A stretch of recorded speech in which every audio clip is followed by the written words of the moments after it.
Ndagushimiye kubabanye natwe muri iyi mfashanyigisho itegurwa n'ishuri ICT mukayigezwaho nanjye Jean Claude. Murabyibuka neza ko mu mfashanyigisho yacu yabanjirije iyi twarebeye hamwe imikorere y'ingaragaza amashusho screen, aho twasobanukiwe neza uburyo imiriro yayo ikorwa, ubwoko bwayo ndetse n'ingano y'iyo miriro.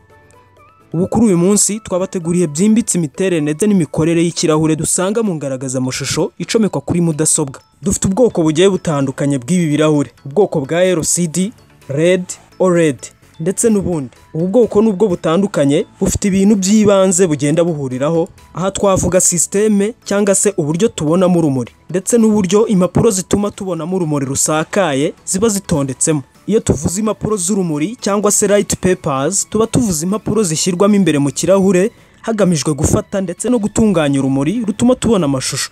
Ubwo ni uburyo bwo gusakaza urumuri rugakwira mu kirahure. Ibi bisobanura iki? Mbese urwo rumuri rwo ruba rwaturutse mu ngaragaza amashusho iyo ari yo yose igomba kuba ifite systeme cyangwa se uburyo bwo gutunganya urumuri rumurika mu kirahure kugira ngo tubashe kubona amashusho ari mu kirahure. Urugero, muri screen zikoresha ya madiode twabonye atanga urumuri LED. Aya madiode mato ashyirwa inyuma cyangwa se mu mpande z'ikirahure, hanyuma yakwakira umuriro agatanga rwa rumuri. Hanyuma rero mu rwego rwo kugira ngo tubone urumuri rukwiye hose mu kirahure hakenerwa za light papers twavuze, impapuro zishinzwe gusakaza urumuri ndetse no kurukwiza hose mu kirahure. Hanyuma rero nyuma yo kubona urumuri rutunganyije neza turakenera kubona amashusho.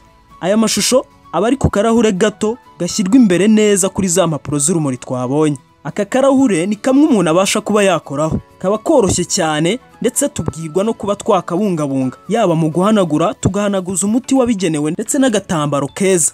Mbese ni fragile, nicyo kwitonderwa mu buryo bwose. Nkomeza kukwibutsa ko ubutaha tuzarebera hamwe uburyo amashusho agera muri iki kirahure.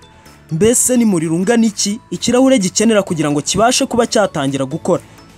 Mukomeza kubana nanjye Jean Claude, naho ubutaha mu yindi mfashanyigisho yacu.